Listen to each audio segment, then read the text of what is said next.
हूं दीपाली राणा। आप देख रहे हैं कमोडिटी 360 डिग्री। कमोडिटी बाजार के एक्शन पर तो नजर रहेंगे ही, लेकिन प्राइमरीली फोकस करेंगे कॉफी और टर्मरिक पर। कॉफी की बात करें तो इंटरनेशनल मार्केट में कॉफी कीमतों में गिरावट आई है।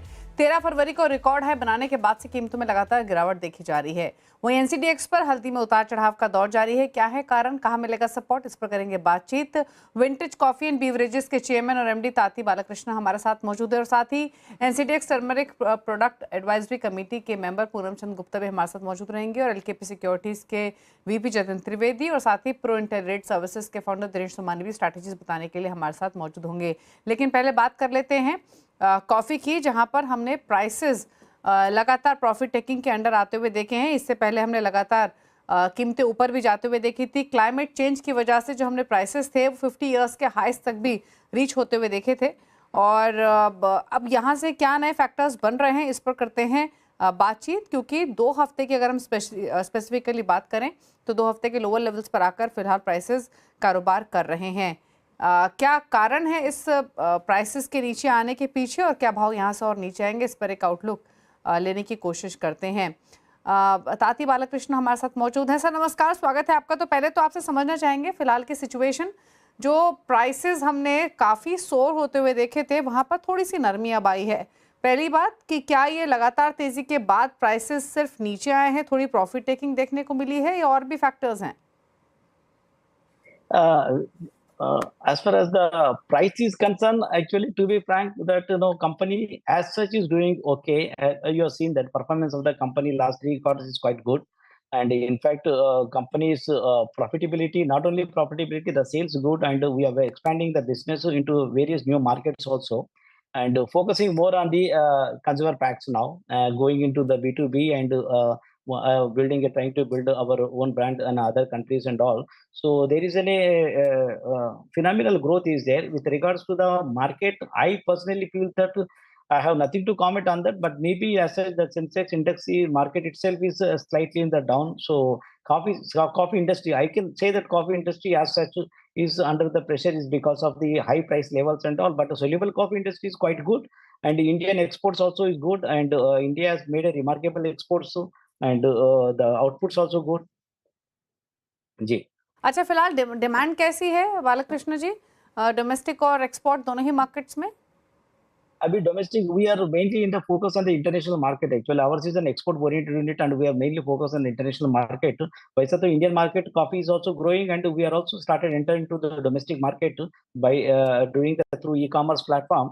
As such, if you see that Indian market growth is almost at 10%, if you can see, and compared to the earlier, it was at pre-COVID, it was around 3 to 4% soluble coffee market growth. Now it has gone up to 10%. So there is a phenomenal change in that one, and I'm sure that coming next to 5 years time, the coffee consumption in India is going to increase a lot.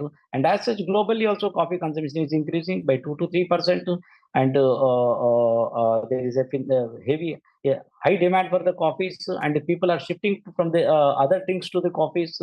So which shows that I'm sure that there is a very good growth for the coffee industry, and coffee consumption is good. अच्छा, अगर हम vintage coffee की बात करें, जैसे आपने खुद ही mention किया कि आप मेजरली ओवरसीज़ मार्केट्स में ही डील करते हैं, तो 2 पार्ट हैं जो मैं आपसे पूछना चाहती हूँ। पहला तो ये कि रिपोर्ट्स ये भी थी कि इंडियन मार्केट्स में भी आप फोरे कर रहे हैं, इंडियन मार्केट्स में भी स्लोली एंड ग्रेजुअली एक्सपेंशन का प्लान है, कैफ़ेज़ के थ्रू, ई-कॉमर्स प्लेटफॉर्म्स के थ्रू, तो वो करंट स्टेटस कैसा है? दूसरी तरफ क्योंकि इंटरनेशनल मार्केट्स में प्राइसेस काफ़ी सर्ज हुए हैं, उससे कुछ इम्पैक्ट डिमांड पर पड़ा है क्या, और किस तरीके का भी फिलहाल आपके एग्जिस्टिंग एक्सपोर्ट ऑर्डर्स हैं?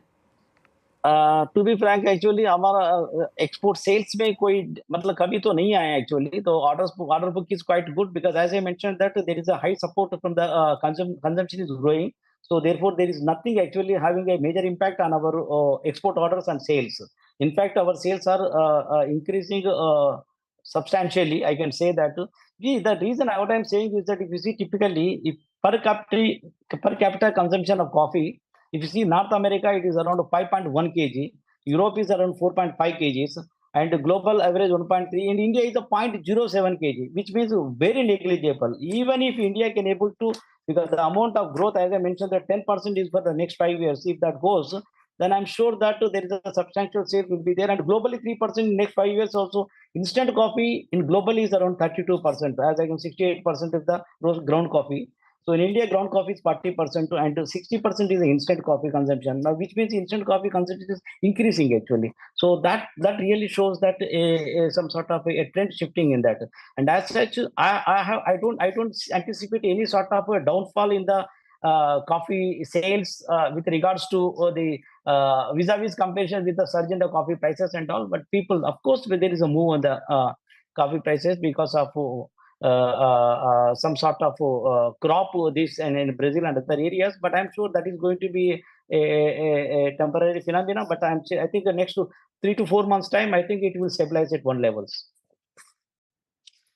Okay okay well thanks sir आने के लिए सीएनबीसी आवाज़ पे। और किस तरह की एक्सपोर्ट डिमांड बनी हुई है, कंपनी कैसा परफॉर्म कर रही है, उस पर क्विक कमेंट्स अपने शेयर करने के लिए थैंक यू सो मच। आगे बढ़ते हुए अब बात करते हैं टर्मरिक की, जहां पर हम प्राइसेस में लगातार नरमी देख रहे हैं। और अगर हम सिर्फ और सिर्फ फरवरी की बात करें तो 5% के आसपास प्राइसेस नीचे आ चुके हैं। जनवरी में भी जो प्राइसेस थे वो 10% नीचे आए थे। पूनम चंद गुप्ता हमारे साथ बने हैं। पूनम जी नमस्कार, स्वागत है आपका। तो पहले तो जानना चाहेंगे जो प्राइसेस में ये ड्रॉप देखने को मिला है, नए क्रॉप की अराइवल आना शुरू हो गई है, हमने ऑलरेडी एरिया अंडर कल्टीवेशन भी इंक्रीज होते हुए देखा था इस सीजन में, यही फैक्टर्स हैं जो प्राइसेस पे प्रेशर डाल रहे हैं और भी कारण है? नमस्कार दीपा जी, असल में अभी अराइवल्स हर बड़ी सांगली, निजामाबाद, ईरोड, ये पूरी सेंटरों में शुरू हो गई है और तकरीबन यहाँ रोज डेली 25 से 30 हजार बोरी एवरेज में आ रही है।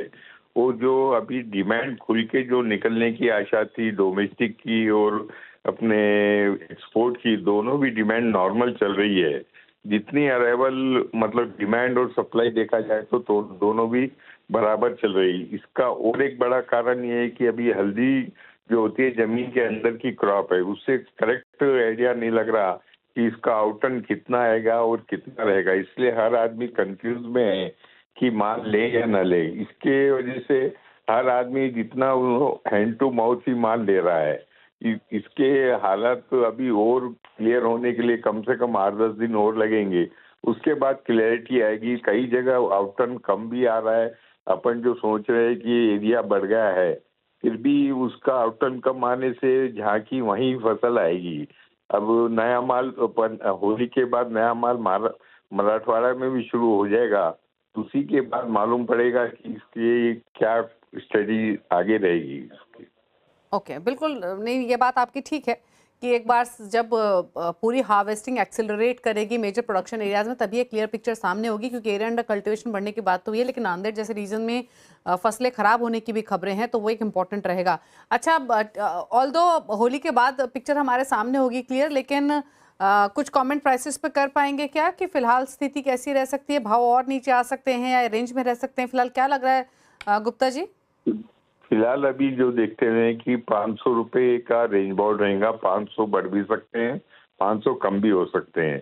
आज ही आप देखिए वायदा नीचे में 122 रुपए गया था और वापस 127 हो गया है। तो इस हिसाब से हर आदमी को कंफ्यूज है और 500 रुपए का रेंज बाउंड चलते रहेगा ये। ओके अच्छा, ट्रेड फ्रंट पे देखें तो क्या स्थिति है, एक्सपोर्ट्स कैसे दिखाई दे रहे हैं फिलहाल टर्मरिक के? एक्सपोर्ट अभी कमी है मैडम, क्योंकि सामने 2 दिन के बाद रमजान का महीना भी शुरू हो जाएगा, तो उसमें भी थोड़ी एक्सपोर्ट कम रहती है। एक्सपोर्ट भी अभी खुल के निकला नहीं है, उसी के वजह से प्राइस रुके हुए हैं अभी तक जो भी है इसको। ओके चलिए, शुक्रिया सर बातचीत करने के लिए और अपनी राय देने के लिए। मनोज कुमार जैन भी हमारे साथ बने, उनसे और एक राय ले लेते हैं टर्मरिक के प्राइसेस पर। मनोज जी, आपने कॉन्वर्सेशन सुना पूनम चंद जी से, एक चीज़ तो क्लियर है कि होली के बाद पिक्चर क्लियर होगी किस तरीके की ओवरऑल प्रोडक्शन इस बार रह रही है, वो इंपॉर्टेंट है। माफ़ कीजिए मनोज कुमार जैन, दिनेश सोमानी हमारे साथ बने। दिनेश जी, आपकी राय चाहिए इस पर, आप कैसे देखते हैं टर्मरिक के प्राइसेस को, कंसीडरिंग कि अभी तो वॉल्टिलिटी शायद बनी रहे क्योंकि पिक्चर क्लियर नहीं है। एक तरफ एरिया अंडर कल्टीवेशन ज़्यादा इस बार रहा है, दूसरी तरफ फसलें खराब होने की भी बात हो रही है, कैसे देखते हैं आप भाव को फिलहाल? जी दीपाली जी, लास्ट मंडे हमने देखा करीब 40 से 45 हजार बोरी की अराइवल्स निजामाबाद में आई है और सांगली और ईरोड और आसपास भी अराइवल्स काफी बड़ी है। और इस अराइवल का प्रेशर के चलते ही बाजारों में तेज गिरावट हमें देखने मिली। जो 13,300 13,400 के भाव थे वो 12,220 आज हमने टेस्ट करता हुआ देखा है। लेकिन चार्ट पर अगर मैं देखता हूं तो 12,200 12,400 ये जो दायरा है ये एक सपोर्ट जोन, एक डिमांड एरिया है। मुझे लगता है यहाँ से इन लेवल से बार बार बाइंग आएगी और प्राइसेस को 13,000 13,200 के आसपास लेकर जाएगी। जैसे पूनम चंद सर ने कहा है कि एक रेंज बाउंड है, 500 रुपए के दायरे में मेंटेन करेगा। मुझे लगता है 12,200 12,300 डाउन साइड और 13,000 13,200 अपसाइड ये दायरा आने वाले 8 से 10 दिन में मेंटेन करेगा। और अगर हम बाकी स्पाइसेस की बात करें दिनेश जी, तो कैसे देखते हैं आप, फिर चाहे वो जीरा हो या फिर कोरिएंडर ही क्यों ना हो? जी, मुझे जीरा लगता है काफी अंडर वैल्यूड है। मतलब 20,800 20,900 मार्च कॉन्ट्रैक्ट मुझे लगता है बिल्कुल लेने का भाव होना चाहिए। आने वाले समय में हमें कम से कम 5 से 7% का पोटेंशियल अपसाइड इसमें नजर आता है। 20,000 का जो घर इसने बना रखा है मुझे लगता है हाल फिलहाल अभी ये घर तोड़ेगा नहीं, और अपसाइड मुझे लगता है कि 23,400 23,500 के लेवल्स जीरा मार्च कॉन्ट्रैक्ट दिखा सकता है। ओके, चलिए बात हुई जीरे की। 1.5% ऊपर प्राइसेस फिलहाल कारोबार करते हुए दिखाई दे रहे हैं। तो स्पाइसेस की बात तो हो गई, लेकिन अब बात करते हैं ट्रेडिंग स्ट्रैटेजीज की। जतिन के पास चलते हैं। तो जतिन बताइए पहले तो कौन से ट्रेड्स आपने आइडेंटिफाई किए हैं? Good evening Deepali. देखिए, मार्केट का जिस हिसाब से अभी रुझान है, थोड़ा सा प्रॉफिट बुकिंग जो है बुलियंस में हम देख रहे हैं। मार्केट का रिएक्शन जो है डॉलर इंडेक्स की थोड़ी सी जो तेज पकड़ हुई है कल शाम से जो डेटा आए हैं उसके बाद से, और स्पेशली डोनाल्ड ट्रम्प की जो टैरिफ को लेकर के अभी जो और भी अपडेट्स आ रही है उसके कारण से हमने देखा है कि डॉलर के अंदर जो है थोड़ा सा और तेजी का रुख हो सकता है, जिसके कारण से प्रॉफिट बुकिंग है। और यूएस का कहीं ना कहीं एक ब्रोकर बनना, रशिया और यूक्रेन के बीच में एक डील होना, इसके कारण से भी गोल्ड का जो वॉर प्रीमियम है वो थोड़ा सा इरोड हुआ है। मार्केट का ट्रेंड थोड़ा सा सॉफ्ट जरूर हुआ है, लेकिन ओवरऑल ट्रेंड अभी भी बुलिश है। लेकिन क्योंकि हम ट्रेडिंग पर्पस से अगर हम इसको देखेंगे, इंट्राडे पर्पस से देखते हैं, तो थोड़ा सा वीकनेस का ट्रेंड मुझे लग रहा है अभी भी और कंटिन्यूड रह सकता है। 85,500 के आसपास जितना नजदीक बेचेंगे उतना ज्यादा सेफ्टी नेट रहेगा, क्योंकि स्टॉप लॉस जो है वो 85,800 के ऊपर रखना है। 85,400 से लेके 500 के रेंज में जहां वहां पर सेल करके चलना है। 85,000 तक के टारगेट और 84,800 तक के टारगेट जो है वो लेकर चलना है गोल्ड के अंदर। ये गोल्ड के अंदर एक कॉल हो गया इवनिंग सेशन के हिसाब से। दूसरा जो कॉल है मेरा वो एल्यूमिनियम के अंदर है।